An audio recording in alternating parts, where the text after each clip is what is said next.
오늘 우리에게 주시는 하나님의 말씀은 요한계시록 2장 1절에서 7절입니다. 봉독하겠습니다. 에베소 교회의 사자에게 편지하라. 오른손에 있는 7별을 붙잡고 7 금촛대 사이를 거니시는 이가 이르시되, 내가 내 행위와 수고와 내 인내를 알고 또 악한 자들을 용납하지 아니한 것과 자칭 사도라 하되 아닌 자들을 시험하여 그의 거짓된 것을 내가 드러낸 것과 또 내가 참고 내 이름을 위하여 견디고 게으르지 아니한 것을 아노라. 그러나 너를 책망할 것이 있나니 너의 처음 사랑을 버렸느니라. 그러므로 어디서 떨어졌는지를 생각하고 회개하여 처음 행위를 가지라. 만일 그리하지 아니하고 회개하지 아니하면 내가 내게 가서 내 촛대를 그 자리에서 옮기리라. 오직 내게 이것이 있으니 내가 니골라당의 행위를 미워하는도다. 나도 이것을 미워하노라. 귀 있는 자는 성령이 교회들에게 하시는 말씀을 들을지어다. 이기는 그에게는 내가 하나님의 낙원에 있는 생명나무의 열매를 주어 먹게 하리라. 아멘. 사랑하는 성도 여러분, 오늘은 첫 공식 주일 예배를 드린 지 141주년이 되는 참 귀하고 복된 주일입니다.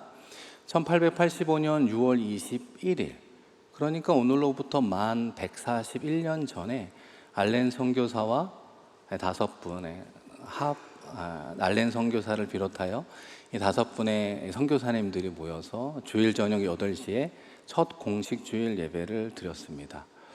예배를 드린 인원도 적고 예배를 드린 공간도 화려하지 않았지만 그곳에는 무엇이 있었을까요? 주님의 뜨거운 사랑이 있었다는 것입니다. 주님의 그 뜨거운 사랑이 사실 이 땅과 이민족 가운데 흘러갔죠.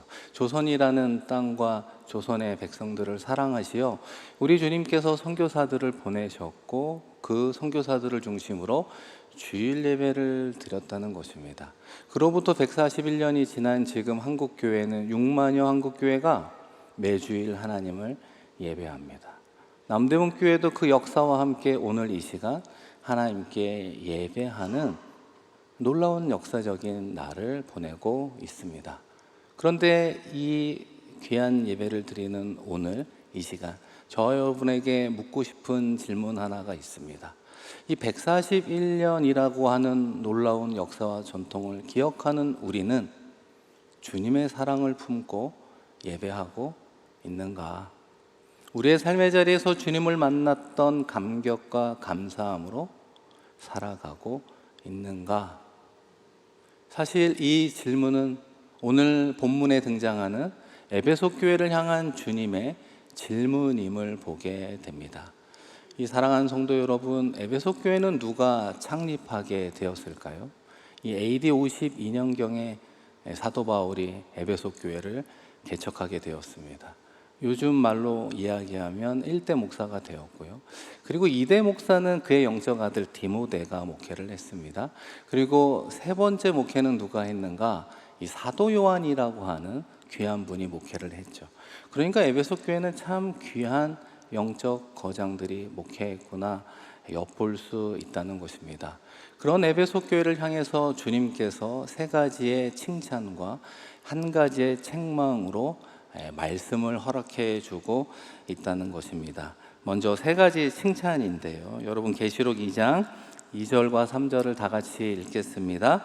내가 내 행위와 수고와 내 인내를 알고 또 악한 자들을 용납하지 아니한 것과 자칭 사도라 하되 아닌 자들을 시험하여 그의 거짓된 것을 내가 드러낸 것과 또 내가 참고 내 이름을 위하여 견디고 게으르지 아니한 것을 아노라. 이 3가지 칭찬이 좀 흩어져 있는데요. 이 첫 번째는 너의 행위와 수고를 알고 있다. 에베소 교회는 봉사를 참 많이 했습니다. 가난한 사람을 돕고 과부와 고아를 도왔습니다. 심지어는 노숙자를 섬기고 옥에 갇힌 성도들을 신방했다는 거예요.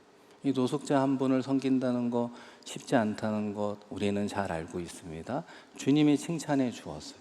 또 무엇을 칭찬해 주었습니까? 그 당시에 거짓 교사들이 많이 있었는데 오직 성경의 가르침으로 그들의 거짓을 밝혀내는 진리를 수호했다 칭찬 듣게 되었습니다. 세 번째는 무엇입니까? 시련을 참고 견디었다. 그 당시 많은 초대교회 성도들이 많은 핍박과 환난 가운데 있었습니다. 특별히 에베소에는 아르테미스 신전이라고 하는 큰 신전이 있었죠. 그 당시에는 우상을 산업화하여 먹고 사는 이들이 많았기 때문에 에베소 교회 성도들도 사회적으로 경제적으로 불이익을 당했는데 인내하며 참았다라고 하는 것을 칭찬 듣게 되었습니다. 그렇다면 한 가지 무엇을 책망하게 되었을까요? 여러분, 이어지는 4절 말씀도 함께 읽겠습니다. 그러나 너를 책망할 것이 있나니 너의 처음 사랑을 버렸느니라. 책망을 한 문장으로 표현해 보면 너의 처음 사랑을 버렸다 말하는 것입니다. 이 사랑이라고 하는 건 아가페죠. 희생적인 사랑, 헌신적인 사랑, 특별히 주님과의 인격적인 사랑을 이야기합니다. 그리고 처음이라는 단어는 크게 두 가지 의미가 있는데, 하나는 시간적으로 처음이라는 거죠. 예수님을 처음 만났을 때의 그런 감격과 사랑, 구원에 대한 첫 번째 기쁨, 이런 부분들을 이야기하는 뜻이 있고요. 이 또 하나의 뜻이 있다면 처음이라는 뜻은 첫째 계명이라는 표현처럼 가장 중요하고 우선시 되어야 한다라는 의미가 있습니다. 그러니까 이 두 가지를 살펴보면 예수님을 처음 만났을 때 그런 감격, 동시에 삶의 자리에 주의 우선시 되는 사랑을 이야기하고 있다는 것입니다. 그런데 여기서 말씀의 포인트는 무엇입니까? 서술어 하나가 나오죠. 버렸다라고 하는 것입니다. 이 버리다라고 하는 단어의 헬라어는 아페케스라고 하는데요, 놓아두다, 떠나보내다라고 하는 뜻을 가지고 있습니다. 이 주님의 처음 사랑을 놓아버렸다, 이렇게 이야기하는 거예요. 이 말씀을 자세히 보면 주님께서 너의 처음 사랑을 잃어버렸다라고 표현하지 않는다는 거예요. 잃어버리다라고 하는 거는 실수라는 뉘앙스가 있잖아요. 그러나 버리다의 원어는 그런 뜻이 아닙니다. 내버려 두다, 방치하다. 어느 날 갑자기 사랑이 사라진 것이 아니라 조금씩 관심 밖으로 밀려났다는 거예요. 조금씩 그 사랑이 식어져 갔다는 거예요. 조금씩 그 사랑이 나의 우선순위에서 밀려 저 멀리 방치해 두었다라고 하는 것입니다. 그래서 이 버리다라고 하는 단어를 이렇게 생각해 보면 어떨까요? 우리의 가정에는 소중히 여기는 물건이 있죠. 그 물건 하나를 생각해 봅시다. 그 물건을 버리는 사람은 없어요. 그런데 이 물건을 자주 사용할 줄 알았는데 생각보다 자주 사용하지 않다 보면은 우리의 손과 시선에서 멀어지게 됩니다. 그런 물건들을 어디에 쌓아두죠? 저 창고에 두기 시작합니다. 창고방에 넣어두죠. 처음에는 창고방 몇째 칸, 몇째 줄에 넣은 걸 기억하지만 시간이 지나면 그것조차 잊어버리게 되는, 그리고 그 물건은 먼지가 쌓이고 거미줄이 쳐지는 그 물건을 방치하다라고 하는 게 너의 처음 사랑을 그렇게 방치했다라고 책망하고 있다는 것입니다. 중요한 건 어느 순간 한 번에 이 일이 이루어지지 않았다는 것. 점차 점진적으로 그렇게 사랑이 식어갔다 말할 수 있습니다. 그 과정을 한번 살펴보면 앞서 말씀드린 것처럼 사도 바울이 에베소 교회를 AD 52년경에 개척을 했습니다. 3년 동안 목회하면서 그 에베소 성도들과 떠나게 되는 때가 다가왔습니다. 어떤 작별을 하게 되었을까요? 사도행전 20장 37, 38절에 보시면 다 크게 울며 바울의 목을 안고 입을 맞추고 다시 그 얼굴을 보지 못하리라 한 말로 말미암아 더욱 근심하고 배에게까지 그를 전송하니라. 여러분, 어떤 장면이 떠오릅니까? 3년 동안 목회한 사도 바울을 떠나보내는 에베소 성도들의 마음에 눈물이 하염없이 흘렀대요. 사랑하는 목자를 더 만날 수 없다는 이야기까지 들으니 서로 부둥켜 안고 울면서 참 아쉬운 작별을 하는 그 장면 속에 깊은 사랑이 스며 있다라고 하는 것을 우리는 단번에 알 수 있다는 것입니다. 그런데 시간이 11년이 지났습니다. AD 63년경에 사도 바울이 에베소서를 쓰게 되거든요. 에베소 교회 성도들에게 편지를 쓰는 구절 가운데 이런 표현이 나오고 있습니다. 여러분, 에베소서 1장 15절을 다 같이 읽겠습니다. 이로 말미암아 주 예수 안에서 너희 믿음과 모든 성도를 향한 사랑을 나도 듣고, 무엇을 나도 들었다고요? 사랑을 들었대요. 11년이 지난 에베소 교회는 아직 무엇이 살아있는 거예요? 사랑이 있었다는. 이때까지만 하더라도 사랑이 그들의 모든 사역 가운데 기본이 되었구나 라고 하는 것을 엿보게 되었다는 것입니다. 그리고 나서 시간이 AD 96년이 되었다는 거예요. 에베소서를 쓴 지 대략 33년이 지난 요한계시록 2장 1절에서 7절은 에베소 교회를 향해서 뭐라고 이야기를 하고 있다고요? 너의 처음 사랑을 버렸다. 주님의 처음 사랑을 저 창고에 처박아 두었다. 책망하고 있는 것입니다. 그분에 대한 처음 사랑이 식어져 가니 떠나보내요. 도대체 어디에 있는지 찾을 길이 없구나. 주님께서 말씀하시는 것이죠. 사랑하는 성도 여러분, 교회 안에서 사랑을 대체할 수 있는 것은 없습니다. 아무리 우리가 섬기는 남대문 교회의 아름다운 역사와 전통이 있을지라도 성경을 통해 주님께서는 사랑을 대체할 수 있는 것은 없다 이야기합니다. 고린도전서 13장은 사랑의 장으로 유명하죠. 사랑장을 통해서 무엇을 이야기합니까? 사랑이 없이는 아무것도 의미가 없습니다. 마치 울리는 꽹과리와 같습니다. 모든 모임과 사역 앞에 사랑이 선행되어야 함을 강조하고 있다는 것입니다. 그래서 우리 주님께서 에베소 교회를 향해 지금 예배하는 우리를 향해 사랑의 회복을 3가지로 이야기하고 있는데요. 여러분, 이어지는 계시록 2장 5절도 같이 읽겠습니다. 그러므로 어디서 떨어졌는지를 생각하고 회개하여 처음 행위를 가지라. 만일 그리하지 아니하고 회개하지 아니하면 내가 내게 가서 내 촛대를 그 자리에서 옮기리라. 사랑의 회복의 과정을 서술어로 3개 설명하잖아요. 첫 번째는 무엇입니까? 내가 어디서 떨어졌는지를 생각해라. 어디서부터 사랑이 식었는지를 기억하라. 두 번째는 무엇입니까? 회개하라. 회개라고 하는 건 내가 잘못했다라고 하는 인정으로 그치는 것이 아닙니다. 우리의 생각과 마음의 방향, 우리의 발걸음의 방향을 주님의 사랑으로 돌리는 것을 진정한 회개라고 하는 것이죠. 그리고 마지막으로 처음 가졌던 행위를 가져라.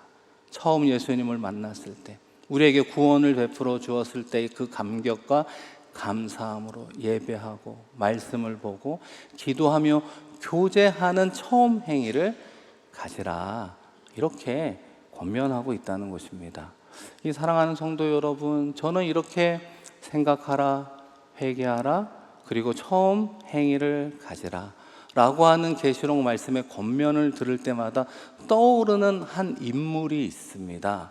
그 인물은 누구냐면 탕자라고 하는 것이죠. 누가복음 15장에 나오는 어느 부잣집의 둘째 아들, 그 탕자의 비유 이야기 우리가 너무나 잘 알지 않습니까?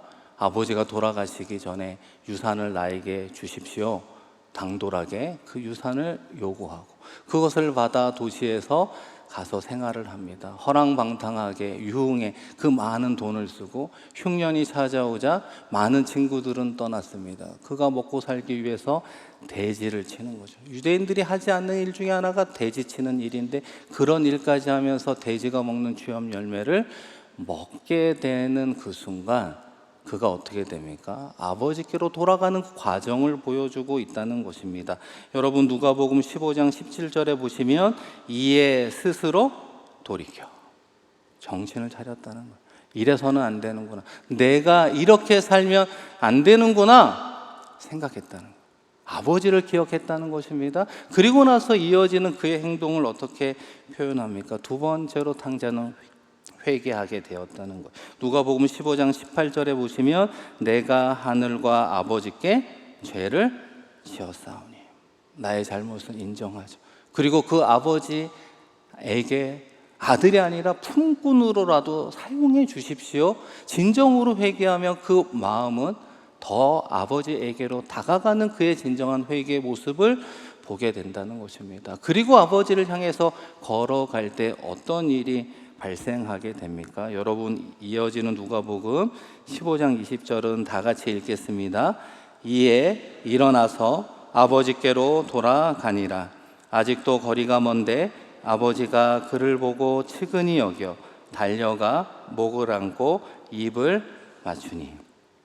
탕자는 생각만으로 그치지 않았습니다. 후회만으로 끝나지 않았습니다. 일어나 아버지 집으로 돌아갔다는 거예요. 상거가 먼데 먼 거리에서 아들이 돌아오기를 원하는 그 아버지께서 둘째 아들이 돌아오는 모습을 바라보며 그를 향하여 달려가 그를 안아주었습니다. 그리고 많은 이들에게 내가 잃어버린 아들을 찾았다, 잔치를 베풀자 기뻐하며 그 아들과 함께 잔치하며 즐거운 시간을 보내게 되었다는 것입니다. 이 사랑하는 성도 여러분, 이 탕자의 이야기 가운데 가장 중요한 대목이 하나 있다고 생각합니다.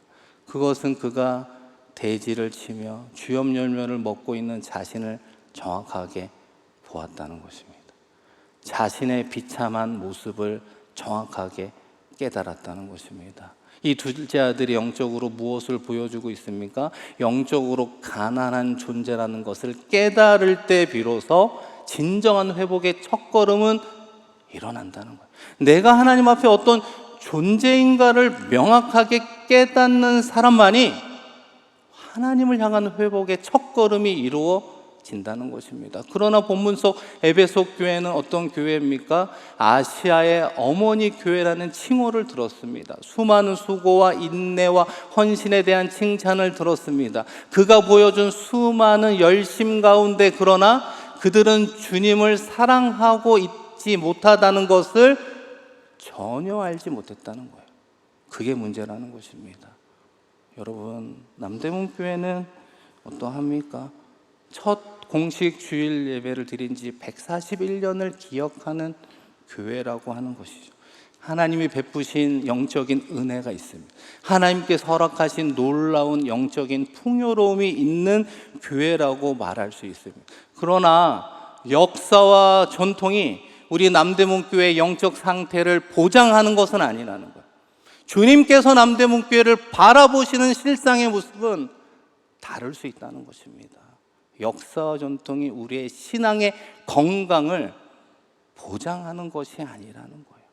한 걸음 더 나아가 저와 여러분의 개인의 신앙은 어떻습니까?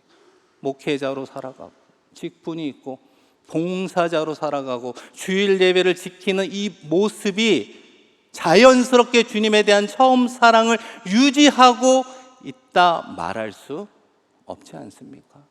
내가 주님보다 더 목회를 사랑할 수 있잖아요. 내가 주님보다 더 사역을 사랑할 수 있는 것 아닙니까? 내가 주님보다도 더 편안한 신앙생활을 선호하고 살아가며 나아가고 있는 것 아닙니까? 그런데 오늘 말씀은 무엇을 하나 우리에게 이야기합니까? 가장 두려운 것 하나가 있는데 우리가 그 처음 사랑을 버렸다는 사실을 잊어버린 채 살아가고 있다는 거예요.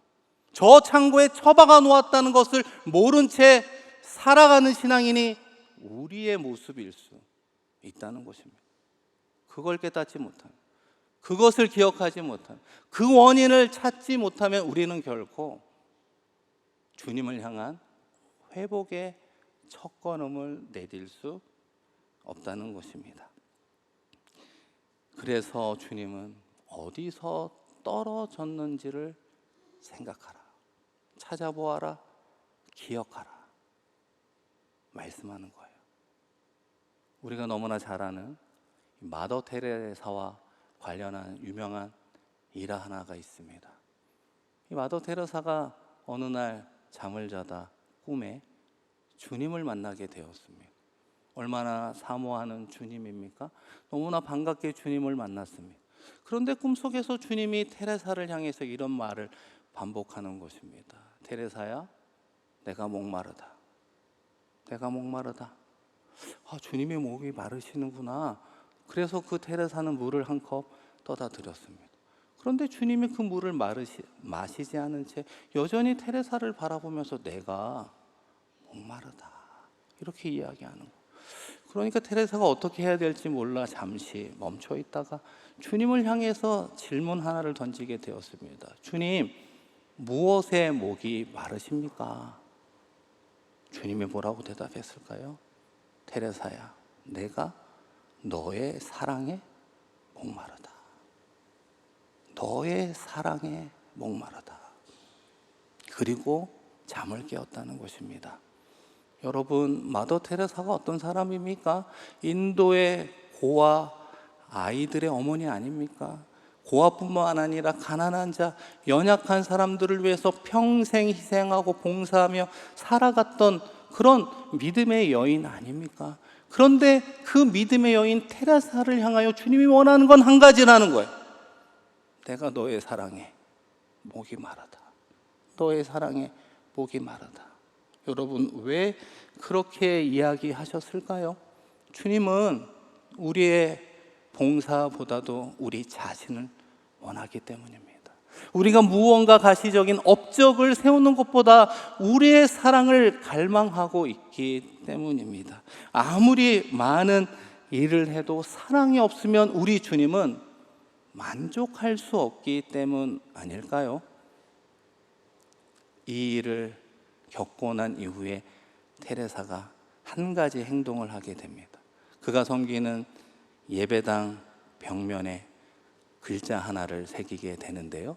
I thirst, 내가 목마르다 라고 하는 걸 섬기는 예배당 벽에 글씨를 쓰게 되었다는 것이. 왜 글씨를 썼을까요? 내가 예배하러 갈 때마다, 내가 찬양하러 갈 때마다, 내가 봉사하러 갈 때마다, 심지어 내가 하루 일과를 시작하며 떠나기 전에 I thirst, 내가 목마르다, 나의 사랑에 목마르신 그 주님의 사랑으로 예배하겠습니다. 그 목마른 주님의 사랑으로 내가 찬양하겠습니다. 그 목마른 주님의 사랑으로 오늘 하루를 살아내겠습니다 라는 결단을 하며 살아가게 되었다는 것입니다. 사랑하는 성도 여러분, 오늘도 예배하는 저와 여러분을 향해 공통적으로 물어보는 질문이 하나 있다면 무엇일까요? 고백 하나가 있다면 무엇일까요? 내가 여러분의 사랑에 목마릅니다. 그 주님의 고백 앞에 우리는 도대체 무엇라 이야기할 수 있을까요? 첫 공식 주일 예배를 드린 141년의 아름다운 역사와 전통 가운데 예배하지만 우리는 결코 그것을 자랑해서는 안 되는 것입니다. 141년의 역사가 흘러가는 그 흐름 속에도 우리는 여전히 주님에 대한 사랑을 품고 예배하는 자들입니다. 주님을 만났던 감격과 감사함을 가지고 삶의 자리에서 나아가는 존재입니다 라고 하는, 주님의 사랑이 처음이요 중요합니다 라는 주님의 사랑의 고백을 그저 할 뿐입니다. 우리 주님께서 많은 일을 하는 성도를 원하는 게 아니에요. 적은 일을 할지라도 그것이 사랑하기 때문에 나오는 작은 봉사와 섬김을 우리 주님 기뻐하는 것 아닐까요? 이번 한 주 여러분의 삶의 계획이 무엇입니까? 이번 한 주 우리는 누구를 만나고 무슨 일을 하고 어떤 곳을 갈지라도 우리의 삶의 첫걸음은 무엇이어야 됩니까? 주님, 나도 주님을 사랑해. 주님 한 분이면 좋게요. 주님 없이는 살아갈 수 없습니다 라고 하는 그 사랑의 고백으로 날마다 주님과 동행하며 삶의 자리에서 사랑으로 승리하는 저와 여러분 되기를 주님의 이름으로 축원드립니다.